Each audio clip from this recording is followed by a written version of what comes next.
This is NBR This Week, a look at our leading stories. An auditor has pleaded guilty to charges of negligence and incompetence at a disciplinary hearing after an investigation triggered by NBR's reporting in 2016. The accountant was in charge of the annual audits of the New Zealand subsidiary of an overseas listed company between 2002 and 2016.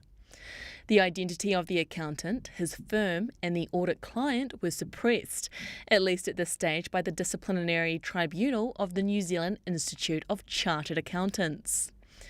Those articles alleged the New Zealand subsidiary had inflated its revenue using creative tools such as incorrectly reporting third-party and related-party revenue, and recorded unearned income by juggling figures between its core business and its finance arm.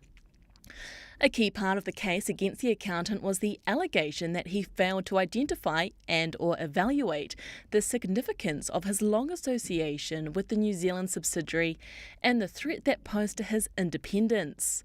The tribunal has yet to deliver its decision, including whether the name suppression remains permanent.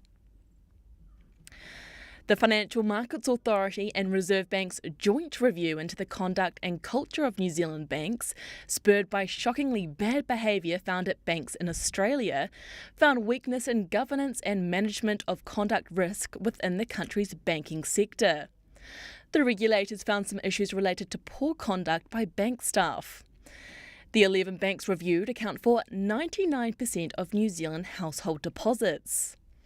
Unlike Australia's hard-hitting Royal Commission inquiry into its banking sector, the FMA and Reserve Bank's review did not name and shame and is unlikely to see heads roll as they are across the ditch.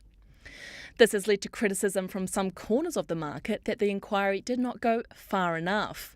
However, FMA Chief Executive Rob Ebert says regulators will absolutely use the name and shame tactic as a bullet if they need to. He spoke to NBR's Grant Walker about what banks are likely to take away from this report. I think that complacency is the enemy. And I think if you look at what's happened in Australia, waiting until it happens here before you react would not be forgivable. So what we're really trying to do is get them to intensify their efforts, even though we didn't find something that had gone really badly wrong.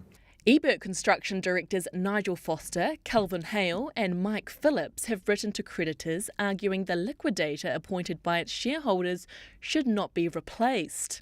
The directors have refused to talk publicly since the collapse, but in a letter to creditors, they urge the continuation of Grant Thornton liquidators David Roscoe and Tim Downs. Tempest Litigation Funders has been holding informal creditors meetings to persuade companies owed money by the firm to roll the liquidator and choose BDO's Ian Shepherd and Jessica Callow instead.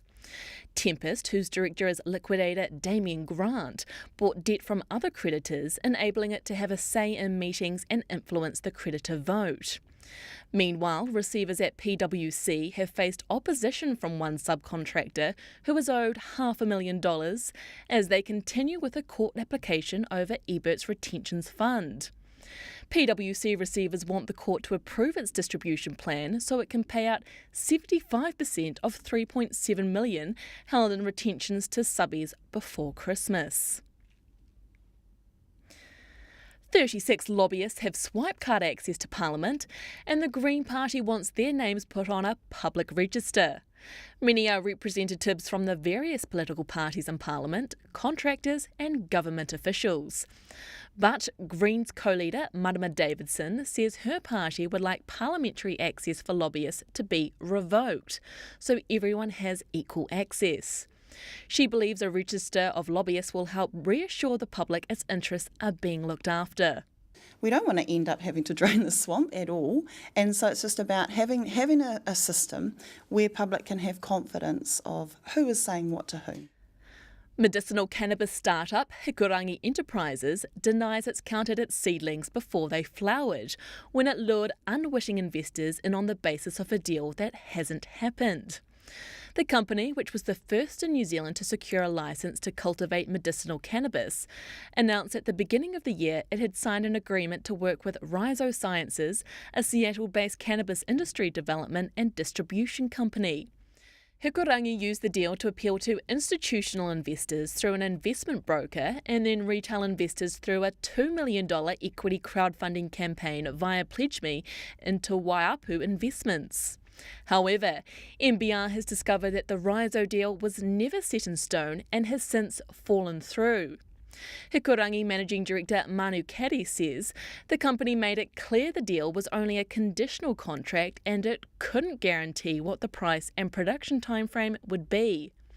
Later this week, Hikurangi revealed it has signed a new letter of intent to produce pharmaceutical-grade cannabis for an unnamed San Diego company.